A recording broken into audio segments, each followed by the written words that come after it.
नमस्कार, मैं संजय शर्मा। आप देख रहे हैं 4 PM न्यूज़ नेटवर्क। क्या गजब राज चल रहा है देश में। हाई कोर्ट में बैठे जज को अचानक लगता है कि भैया अब मुझे भारतीय जनता पार्टी में चले जाना चाहिए। कहता है कि 7 दिन से बीजेपी के नेता मुझसे संबंध स्थापित कर रहे हैं, तो मैंने अब इस्तीफा दे दिया, मैं भारतीय जनता पार्टी में जा रहा हूँ। वो साहब ममता बनर्जी सरकार के खिलाफ कई आदेश दे चुके थे। अब ऐसे में क्या उनके इस रेजिग्नेशन को स्वीकार कर लेना चाहिए, उन्हें चुनाव लड़ने की छूट दे देनी चाहिए? या सुप्रीम कोर्ट को इन जज साहब पे कार्रवाई करनी चाहिए, क्योंकि हाई कोर्ट के जज को ये कम से कम ये अधिकार तो नहीं होना चाहिए कि वो अपनी कुर्सी पे बैठ के बीजेपी के नेताओं से मिले, तो फिर उसके फैसले पर सवाल उठेंगे। स्टेट बैंक जाके कह रहा है कि साहब हम जो इलेक्टोरल बॉन्ड पे जो पैसा आया है, हम इतनी जल्दी नहीं काउंट कर सकते, हम हमें थोड़ा टाइम दिया, हम जून में बता देंगे। यानी नई सरकार चुन जाएगी, उसके बाद बता देंगे। मतलब कांग्रेस के आरोपों में दम है कि इलेक्टोरल बॉन्ड के जरिए बहुत बेईमानी का पैसा भारतीय जनता पार्टी के खातों में गया है, क्योंकि जो चंदा आया उसका 98% पैसा भारतीय जनता पार्टी के पास आया है। तो क्या माना जाए कि ईडी और सीबीआई के जरिए जिन लोगों की चूड़ी कसी जा रही थी, वो आते थे पार्टी के दफ्तर में, हाथ जोड़ते थे और करोड़, 2 करोड़, 10 करोड़, 100 करोड़, 200 करोड़ रुपए पेटी में डाल जाते थे, इलेक्टोरल बॉन्ड के रूप में डाल जाते थे। क्या देश में सब कुछ इतना आसान हो गया है? और निगाह सुप्रीम कोर्ट की है कि स्टेट बैंक के इस नाटक पर वो खामोश बैठेगा, या स्टेट बैंक को निर्देश देगा कि 48 घंटे में बताइए पैसा किसका था, कहां से आया, सूची वेबसाइट पर डालिए, क्योंकि अब कंप्यूटर का जमाना है। प्रधानमंत्री खुद कहते हैं सब कुछ डिजिटल है, डिजिटल है। एक बटन दबाएंगे पूरी लिस्ट आ जाएगी। ये लिस्ट देश से छुपाने की कोशिश क्यों की जा रही है? ना खाऊँगा, ना खाने दूँगा, ऐसे डायलॉग क्या मंचों पर बोलने के लिए होते हैं? और जब बात भ्रष्टाचार से लड़ने की होती है तो साहेब गायब हो जाते हैं। उधर राजनीति भी बड़ी अजीब चल रही है। यूपी के बाद सबसे ज़्यादा सीटें देने वाले महाराष्ट्र में भारतीय जनता पार्टी की हालत पतली है। अमित शाह दौड़े-दौड़े गए हैं कि साहब किसी तरह से मामला बच जाए। महाराष्ट्र के लोगों से बुला के बात कर रहे हैं। लेकिन भारतीय जनता पार्टी और महाराष्ट्र में सहयोगी दलों के बीच बात नहीं बन रही है। बिहार में तेजस्वी पाला पलटने को, सारा माहौल बदलने को तैयार बैठे हैं, तेजस्वी का उफान है। और कर्नाटक में भी जेडीएस के नाम बीजेपी को जो उम्मीदें थी वो पूरी नहीं हो रही। यही कारण है कि भारतीय जनता पार्टी के साथ प्रधानमंत्री की भी कुछ परेशानियां बढ़ गई हैं। उनकी बॉडी लैंग्वेज थोड़ी तनाव भरी हो गई। आप चेहरा गौर से देखिए तो थोड़ा चेहरा कुंभला गया है। तो क्या इस बार साहेब की कुर्सी खतरे में है? क्या 272 तक मामला नहीं पहुंच पा रहा है? ये तमाम बातें हमने अभय दुबे जी से पूछी। देश के जाने माने पत्रकार जो आपको टीवी चैनलों पे दिखाई देते हैं। बहुत अच्छी किताब लिखी है, बहुत अनुभवी पत्रकार हैं। सीधे चलते हैं हम अभय दुबे जी के पास। 4 PM न्यूज नेटवर्क पे स्वागत है अभय दुबे जी आपका। कहाँ तो भारतीय जनता पार्टी 400 पार का नारा दे रही थी, और कहाँ 272 के लाले पड़े हैं। महाराष्ट्र इसका उदाहरण है। उत्तर प्रदेश के बाद हुँ, सबसे ज्यादा सीटें देने वाला राज्य है महाराष्ट्र। हुँ, महाराष्ट्र में गठबंधन के बीच में जो दरारें पड़ी हैं, अमित शाह भागे-भागे पहुँचे हैं महाराष्ट्र। हुँ, हमारे महाराष्ट्र के जो स्थानीय संपादक है जितेंद्र दीक्षित, उनका भी कहना ये है कि आपस में बहुत ज़्यादा तनाव बढ़ गया है एनडीए के सहयोगी दलों में। तो ये जो महाराष्ट्र की अगर ये तस्वीर है, बिहार में तेजस्वी का बढ़ता हुआ कद है, ये जो गठबंधन के बीच में, एनडीए गठबंधन के सहयोगी दलों के बीच में दरारें पड़ रही हैं, क्या लगता है आपको महाराष्ट्र में क्या फ्यूचर होने वाला है भाजपा का?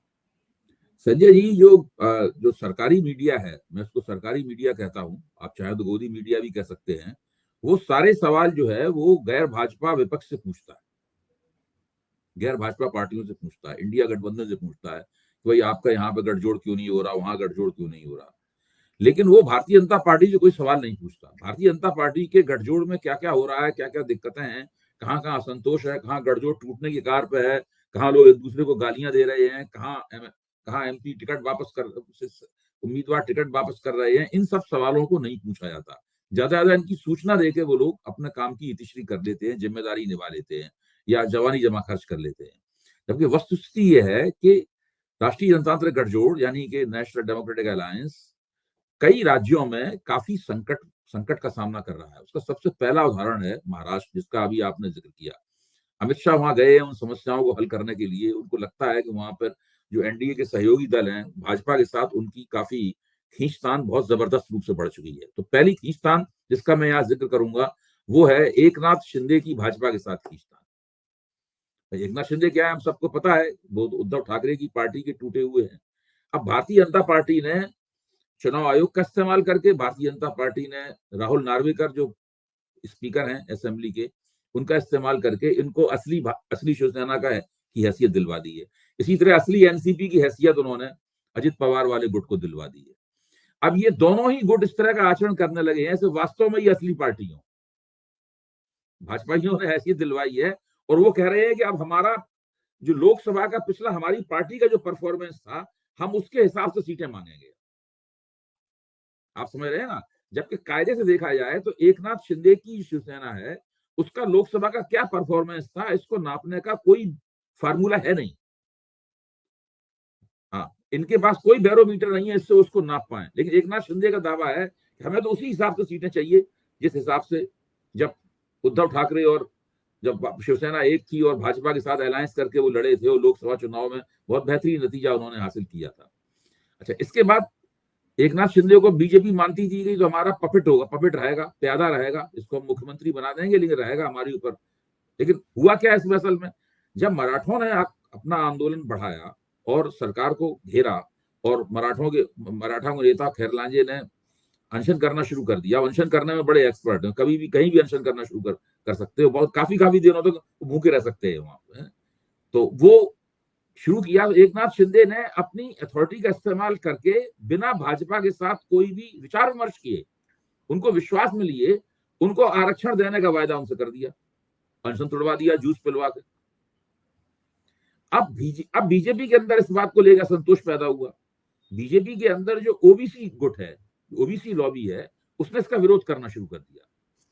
नारायण राणे ने इस विरोध का नेतृत्व किया, पंकजा मुंडे ने नेतृत्व, सब लोगों ने मिलकर इसका विरोध किया, लेकिन कुछ कर नहीं सकते थे। मुख्यमंत्री ने सारे रूप से आश्वासन दे दिया था, तो उन्होंने नारायण राणे को विरोध स्वरूप चिट्ठियां लिखी, कुछ नहीं हो सकता था। विधानसभा से भी उसको पास करना पड़ा इन लोगों को। तो भाजपा में और एकनाथ शिंदे की शिवसेना में इस सवाल को लेकर काफी मतभेद हैं और वो मतभेद बहुत गर्मा गर्म किस्म के मतभेद हैं। ये बातें निकल के आती नहीं है हम लोगों के पास सामने, और हम लोग शायद मराठी अगर मीडिया पढ़ें तो हम लोगों को ज्यादा समझ में आएगा कि ये हो रहा है कि नहीं हो रहा वहां पर। और वो सीटें बहुत ज्यादा मांग रहे हैं और काफी झंझट है उस सवाल के ऊपर। इसी तरीके से एनसीपी के साथ भी भाजपा का बहुत झंझट होने वाला है। तो महाराष्ट्र में न केवल भाजपा को सीटों के बंटवारे में बहुत मुश्किल होने वाली है, दूसरे जब बंटवारा किसी न किसी प्रकार मान लो हो भी जाएगा, तब भी इस बात की कोई गारंटी नहीं है कि भारतीय जनता पार्टी का जनाधार शिवसेना के और एनसीपी के उम्मीदवारों को वोट देगा। ठीक बात है, बिल्कुल सहमत हूं आपकी बात। इसी तरह एनसीपी के उम्मीदवार भाजपा के और शिवसेना के एकनाथ शिंदे के लोगों को वोट देंगे। ये दोनों अलग अलग किस्म के जनाधार हैं भाई। हाँ, ठीक बात है। एनसीपी वाले सारी जिंदगी तो ये तो पूर्व कांग्रेसी है ना, सारी जिंदगी तो कांग्रेसियों के साथ उनकी गुजरी है। तो ये लोग बहुत महाराष्ट्र में उन्होंने ठीक है तोड़फोड़ करके सरकार बना ली और उनकी काफी बुरी हालत थी। अगर ये तोड़फोड़ नहीं करते और इस वक्त उद्धव ठाकरे मुख्यमंत्री होते तो ये लोग बहुत ही खराब हालत में होते। वो उन्होंने उस हालत को थोड़ा बहुत सुधारा भी, लेकिन ये अपनी ही बनाई हुई गांठों में, उलझनों में फंस गए हैं बुरी तरीके से। उससे कैसे निकलेंगे इसका कोई इनके पास फार्मूला नहीं है। अब इनकी चुनाव समिति बैठी हुई है, 195 लोगों की घोषणा करने के बाद चुनाव समिति बैठी हुई है, उस पर दिमाग खपा रही है कि बिहार के मामले को कैसे निपटाया जाए, महाराष्ट्र के मामले को कैसे निपटाया जाए, कर्नाटक में क्या किया जाए, लेकिन इनकी समझ में नहीं आ रहा है कैसे किया जाए। अब आप आइए बिहार में। बिहार की स्थिति यह है कि नीतीश कुमार वैसे मंच पे तो बिल्कुल घिघियाने वाली मुद्रा में आते हैं, मोदी के सामने मंच पे बिल्कुल घिघियाने वाली मुद्रा में होते हैं, लेकिन अंदर से तो वो एक चालाक पॉलिटिशियन है। जो आदमी इतनी पलटियां मारता है उसकी चालाकी का कोई आप अनुमान तो लगा नहीं सकते। तो उन्होंने मंत्रिमंडल का विस्तार करने से मना कर दिया। भाजपा दबाव डाल रही, जिन्होंने कहा लोकसभा चुनाव की बात करेंगे विस्तार, अभी नहीं करेंगे। फिर वो कहने लगे कि हमने पिछली बार जितनी सीटें जीती थी 16, हमें उतनी आप सीटें दीजिए। उस पर अड़े हुए हैं, बोले 16 से एक कम सीट पे चुनाव नहीं लड़ेंगे। और भाजपा को 16 सीटें कैसे दे? भाजपा उन्हें अगर 16 सीटें दे देगी, खुद 17 एमपी भाजपा के हैं, 17 उनके पास रहेंगे, हैं? तो अब कितने बचे उनके पास? हाँ, 40 में तो हैं, 40 में तो केवल 7 हाँ, बचे ना, तो चिराग सात पासवान सात है और 7 सीटों में वो दो दो एलजेपी हैं उनके पास। एक मांझी की पार्टी है, एक उपेंद्र कुशवाहा की पार्टी है, एक मुकेश सहनी का भी छोटी सी पार्टी है। इनको वो कैसे सीटों में बंटवारा करेंगे? क्या भाजपा अपनी सीटें काट के उनको देगी? सवाल ही नहीं है। और भाजपा के अंदर बड़ी स्ट्रांग लॉबी है इस बात का विरोध करने वाली कि नीतीश से समझौता बड़ा गलत किया आपने। ये तो केंद्र हाँ, सरकार ने थोपा है ना उनके ऊपर, पूरा खेल जो है ना वो केंद्र का थोपा हुआ है। ये अमित शाह मोदी ने खेल किया है, उसमें थोपा हुआ है उसमें। लेकिन जो लोकल भाजपा है वो बिल्कुल इस पक्ष में नहीं थी कि इनको किया जाए। यहाँ तक कि दूसरे छोटे सहयोगी भी नीतीश कुमार को नापसंद करते हैं। तो इन लोगों के बीच भी गठजोड़ होना काफी मुश्किल लग रहा है, और फिर भी यहाँ गठजोड़ हो गया। मेरी गारंटी है, या आप बॉन्ड पे मुझसे लिखवा के रख लीजिए, कि बीजेपी के जो वोटर हैं वो नीतीश के उम्मीदवारों को नहीं करेंगे वोट। मांझी के वोटर नीतीश के उम्मीदवारों को वोट नहीं करेंगे। ये तो मैं बड़ा खतरा हो जाएगा, 16-17 हाँ, सीटें ऐसी हाथ से निकल जाएंगी। देखिए इसमें भाजपा को, प्रशांत किशोर का कहना ठीक है कि ये नीतीश कुमार के साथ गठजोड़ करके भाजपा ने अपने आप को एक कोशिश की कि एक साइकोलॉजिकल वॉर इंडिया के खिलाफ जीत ले। लेकिन बाकी तो चुनावी दृष्टि से तो नुकसान ही होगा उनका यहाँ। तो ये तो बैठे बिठाए अगर मान लीजिए 10-12 सीटें एनडीए की आ गई, तेजस्वी की आ गई, कांग्रेस की आ गई, ये तो बहुत माने जा रखता है ना इस दौर और में 10-12। तेजस्वी का नेतृत्व उठान पे है। हाँ, तेजस्वी का लगातार। नेतृत्व जो है उदीयमान है, हम्म, वो लगातार उसका सितारा चढ़ रहा है। ज्यादा से ज्यादा वो भीड़ देखिए, जितनी भीड़ वहां जमा हुई थी गांधी मैदान में, वो केवल मुसलमान यादव नहीं थे। सही बात है, हाँ, सही बात है। इसी तरीके से जब जब 2022 के चुनाव 2020 के चुनाव में जब तेजस्वी यादव सबसे बड़े दल के रूप में उभरे थे, भाजपा से भी एक सीट ज्यादा मिली थी उन्हें और चुनाव जीतते जीतते रह गए थे, तो वो केवल मुसलमान यादव वोटों से ना जीते थे। बिल्कुल ठीक बात। हाँ, मुसलमान यादव वोट तो उन्हें राजनीति में टिकाए रख सकते हैं। तेजस्वी यादव के नेतृत्व में राष्ट्रीय जनता दल का विस्तार हुआ है। तेजस्वी यादव उसको कहते हैं कि ये माई बाप, उन्होंने 2 शब्दों का इस्तेमाल किया। माई का मतलब हो गया मुस्लिम यादव है, और फिर उधर बाप का मतलब क्या हुआ, उसमें क्या है बाप का मतलब?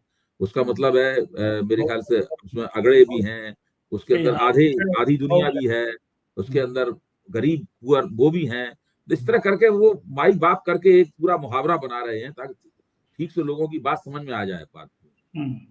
तो ये हाल कर्नाटक। बिहार में भी भारतीय जनता पार्टी को न केवल महागठबंधन से बहुत करारी टक्कर झेलनी पड़ेगी, बल्कि आपस में उनका तालमेल कैसा होगा, ये भी एक उस पर बहुत बड़ा सवालिया निशान लगा हुआ है। और मीडिया में इस बात को लेकर होता है विश्लेषण, में ये नहीं कहता हूं बिल्कुल नहीं होता, लेकिन आमतौर पर इसको विश्लेषण को बड़े संकोच के साथ किया जाता है। हाँ, ठीक बात है। अच्छा, कर्नाटक में भी आपने जेडीएस से कंप्रोमाइज तो किया, लेकिन जेडीएस को जो सीटें देंगे वो तो नुकसान सीधा भाजपा की अपनी सीटों को होगा, जीती हुई सीटों में से तो देंगे वो। बिल्कुल होगा। देखिए वो जेडीएस से उन्होंने जो समझौता कर लिया है वो डर गए असल में, डर के कारण कर लिया है। पहले तो अकेले ही भाजपा ने सबको हरा दिया था, दोनों कांग्रेस को और जेडीएस दोनों को 2019 में हरा दिया था। 2019 की परिस्थितियां अलग थी, उस वक्त सरकार जो थी वो सरकार भी अलग तरह की थी, है। तो वो भाजपा चुनाव हार जरूर गई थी, लेकिन भाजपा इस बुरी स्थिति में नहीं थी, इस बुरी स्थिति में आज है। तब लिंगायत वगैरह सब उसके साथ मजबूती के साथ में थे, और जो वोकलिगा वोट था, वोकलिगा वोट भाजपा की तरफ शिफ्ट कर गया था लोकसभा चुनाव में, जिसकी वजह से भाजपा ने देवगौड़ा को भी हरा दिया था। देवगौड़ा के बेटे को, कुमार स्वामी का बेटा भी चुनाव हार गया था। जनता दल सेकुलर का तो पूरी तरह सुपड़ा साफ हो गया था, और कांग्रेस का भी सुपड़ा साफ हो गया था। तो ऐसी आज स्थिति कर्नाटक की बिल्कुल अलग है। आज ऐसी बात नहीं है कि भाजपा इस तरह से चुनाव जीतने की, तो भाजपा डरी हुई थी। इस चक्कर में, इस डर के उन्होंने समझौता कर लिया, इससे वोकलिगाओं के वोट हमें मिल जाएंगे। देखिए, जबकि ये जो सिद्धरामैया की सरकार है, इसकी चुनावी रणनीति अहिंदा है। अहिंदा एक ऐसा फार्मूला है जो देवराज अरस ने बनाया था। इस फार्मूले के तहत अल्पसंख्यक और पिछड़े वोटों का, अल्पसंख्यकों का और पिछड़े वोट, कन्नड़ भाषा का शब्द है, अल्पसंख्यकों का, पिछड़ों का और आदिवासियों का एक मोर्चा बनता है। उस मोर्चे में दूसरी और बिरादरियों के वोट कांग्रेस अपने उम्मीदवारों के जरिए जोड़ती है, और वो बहुत बढ़िया किस्म का संशय, बहुत बढ़िया किस्म का फ्रंट विधानसभा चुनाव बन के उभरा, जो जिसको अब कहा जाता है कि अहिंदा वोकालेगा हुआ। ये इसमें वोकालेगाओं के भी वोट हुए और लिंगायतों की वोट भी शामिल हुए। तो इस बार भाजपा को लिंगायतों के वोट भी पूरे नहीं मिले थे और देवगौड़ा से बोकलिंगा वोट भी कांग्रेस की तरफ शिफ्ट कर गए थे, और मुसलमान वोटों ने तो पूरी तरीके से देवगौड़ा को छोड़ ही दिया था। वरना क्या होता था, पहले कांग्रेस और ओल्ड मैसूर में देवगौड़ा के बीच में मुसलमान वोट बढ़ जाते थे। तो आज कांग्रेस ने उस वक्त विधानसभा चुनाव के दौरान प्रचार उनके बीच में ये किया था कि ये देवगौड़ा जो है वो भाजपा के साथ समझौता कर लेंगे। हाँ, तो मुसलमानों ने वोट नहीं दिए जनता दल सेकुलर को, नाम के ही सेकुलर रह गए, वो वोट तो ना मुसलमानों के मिले नहीं। और उन्होंने देखा भी जैसे विधानसभा के चुनाव नतीजे आए, दोनों के बीच में समझौते की बातचीत चलने लगी और समझौता हो भी गया। तो कांग्रेस ने जो इनकी प्रचार किया था वो प्रचार सही साबित हुआ। एक मुसलमान वोट भी नहीं मिलने वाला है देवगौड़ा को। तो हो सकता है कि इस चुनाव में देवगौड़ा के ऊपर बड़ा जबरदस्त आघात लगे और उनकी सीटें काफी कम हो जाएं भाजपा से समझौता करने के बावजूद। ठीक बात है। इस राजनीति के इन खबरों के अलावा एक खबर बंगाल से आ रही है। क्या खौफनाक वाली खबर है कि एक हाई कोर्ट का जज बैठा हुआ है, फैसले कर रहा है। वो अचानक जज कहता है कि भाई मैं चुनाव लड़ूंगा और भारतीय जनता पार्टी की तरफ मेरी निष्ठा है। तो अब तक के जो उसके फैसले थे, ममता बनर्जी के सरकार के स्कूलों की जांच हुई, जांच, इसका मतलब वो कह स्वीकारोक्ति कर रहा है कि हाँ मैं 7 दिन से बीजेपी के नेता मेरे संपर्क में थे। भाई वो तो पूरी तरीके से पॉलिटिकल एक्टिविस्ट की तरह ही सारा काम कर रहे थे। ये तो उनका बहुत सारा चिंता काम की जो बात है, था, बहुत चिंता की बात है, ये तो बहुत चिंता की बहुत बात है। चिंता की बात है। पूरी तरह पॉलिटिकल एक्टिविस्ट की तरह काम कर रहे थे। आपका किसी पार्टी के प्रति रुझान हो सकता है, किसी जज का विचारधारा के प्रति रुझान हो सकता है, पूरी तरह जायज है, मैं इसको गलत नहीं मानता। लेकिन अगर आप अपने कानूनी और अपने न्याय, आप तो न्यायमूर्ति हैं भाई ना, आपको तो इंसाफ करना चाहिए। आप इंसाफ, वो उसका कोई विकल्प नहीं है आपके पास। आप अपनी विचारधारा के आधार पर नहीं इंसाफ करेंगे। इंसाफ करने के तो तौर तरीके हैं, बने बनाए प्रोटोकॉल हैं, और अगर आप उन सब का उल्लंघन करके अपनी विचारधारा के जरिए अदालती काम करने लगेंगे तो उसका तो नतीजा बहुत ही बुरा होगा। उससे पूरी जनता में, अदालतों में, न्यायिक प्रक्रिया में जनता का यकीन उठ जाएगा। बिल्कुल सही बात है, तो एकदम ये जो सही बात हुआ है, ये तो लोकतंत्र को बहुत बदनाम करने वाली बात है, है, बिल्कुल ठीक बात है। बहुत कमजोर करने वाली बात।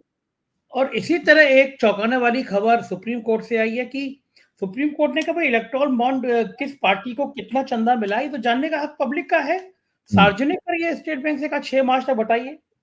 स्टेट बैंक कह रहा है कि साहब ये जो खाते हैं इसको हमें जून तक का टाइम चाहिए। है खाते कितने अभय जी? 22,000। इस दौर में जब डिजिटल का जमाना है कि डिजिटल डिजिटल, तो आप एक क्लिक करना है, 10 मिनट का टाइम देना है, कितनी देर लगेगी 22,000 खातों में कितना पैसा है बताने के लिए? एक देखिए, बटन। इसके जब ये सुप्रीम कोर्ट ने फैसला दिया था तो मुझे याद पड़ता है कि मैंने 4 PM के मंच पे भी ये बात कही थी, और भी जहां मैं लिखता हूं उन सब बातों को भी मैंने कहा था। मेरा मानना था कि इसमें सरकार कोई पतली गली खोजने की कोशिश करेगी। उसका एक तरीका ये हो सकता था कि सरकार खुद अदालत में जाती और कहती साहब कि एक दूसरी बेंच बना के इस पूरे फैसले का पुनरीक्षण कीजिए, आप समीक्षा कीजिए। रिव्यू पिटीशन में जाती सरकार ने कहा हम रिव्यू पिटीशन में नहीं आएंगे। तो उम्मीद ये थी सरकार को कि जिन लोगों ने पैसा दिया है, बड़े पैमाने पर बॉन्ड खरीदे हैं 1-1 करोड़ वाले, वो जाएंगे रिव्यू पिटीशन में और वो ये कहेंगे कि हमसे वादा किया गया था कि हमारा नाम नहीं बताया जाएगा, उस वादे का उल्लंघन हो रहा है, तो हमारे उस वादे की रक्षा की जाए। हाँ। लेकिन ये काम भी नहीं हुआ, वो लोग भी नहीं गए। फिर एक ये बात थी, अंदाज ये था कि जो खोखा कंपनियां हैं, यानी वो जो काला माल गलाने के लिए जो कंपनियां बनाई जाती हैं, शेल कंपनियां बनाई जाती हैं, उन शेल कंपनियों के तरफ से कोई रिट आएगी और वो इस मामले को पतली गली निकालने की कोशिश करेगी, लेकिन वो भी नहीं हुआ। अब ये सरकार ने सुप्रीम कोर्ट के सारे ही काम करवाना चाहा। सुप्रीम कोर्ट का जो पूरा तर्क है वो तर्क गले नहीं उतरता। आपने बिल्कुल ठीक कहा, डिजिटल जमाना है, ये तो 5 मिनट काम है, आपको उसके लिए जून तक का समय क्यों चाहिए? दरअसल अगर कल 6 मार्च है, आज 5 मार्च है, कल की तारीख में सुप्रीम कोर्ट के निर्देशों के मुताबिक वेबसाइट पे पब्लिक डोमेन में सबके नाम आने चाहिए। उससे पता लग जाएगा कि कौन किसके पक्ष में खड़ा हुआ है, कहाँ पे। क्रोनी कैपिटलिज्म का पूरा जो किरदार है, जिसकी इतनी आलोचना होती है, चर्चा होती है, वो निकल के सामने आ जाएगा। कि ये लोग बीजेपी वाले किन से पैसा लेते हैं और किन का हित करते हैं। फिर जिस चीज को क्विड प्रो को कहा जा रहा है, यानी इस हाथ दे उस हाथ ले, और हम पैसा देंगे, आप बदले में हमारे लिए नीतियां बनाइए, ये कीजिए वो कीजिए, ये सब जो कहा जा रहा है, ये चीज, इसके बारे में अंदाजा लगा सकते हैं आप और खोजबीन कर सकते हैं, रिसर्च करके तथ्यों को सामने ला सकते हैं। अबे जी, लोग तो ये तक कह रहे हैं कि कई ऐसे नाम भी सामने आ सकते हैं कि ईडी के दबाव के मारे या ईडी से बचने के लिए पैसा डोनेट किया पॉलिटिकल पार्टियों को कि हमें सीबीआई से बचाइए, ये ईडी तो से कांग्रेस ने बचाइए। पहले ही आरोप लगा रखा है। नहीं, ये तो कांग्रेस ऑलरेडी रिकॉर्ड पे कांग्रेस का आरोप है। कांग्रेस कहना यह है कि ईडी, सीबीआई और इनकम टैक्स के जरिए कंपनियों पर दबाव डालकर वसूलियाबी की गई है, एक्सटॉर्शन किया गया है बड़े पैमाने पर भाजपा ने चंदा उगाने के लिए। वो उससे ये भी पता लगेगा कि अगर नाम आते हैं किसने इलेक्टोरल बॉन्ड खरीदे हैं, तो उससे ये चीज भी साफ होगी, ये पहलू भी निकल के आएगा। और ये पहलू भी निकल के आएगा कि जिनसे इतने बड़े पैमाने पर पैसा लिया गया है और भाजपा के खाते में गया है पैसा, वो कितना भाजपा ने उनको कितना फायदा पहुंचाया है। इस पे विपक्ष के लोग, विपक्ष के बुद्धिजीवी रिसर्च करके या कुछ अच्छे स्वतंत्र चेता पत्रकार रिसर्च करके इन तथ्यों को सामने ला सकते हैं। अबे जी, ये अगर ये पैसा सामने आ गया तो बीजेपी को कितना नुकसान हो सकता है?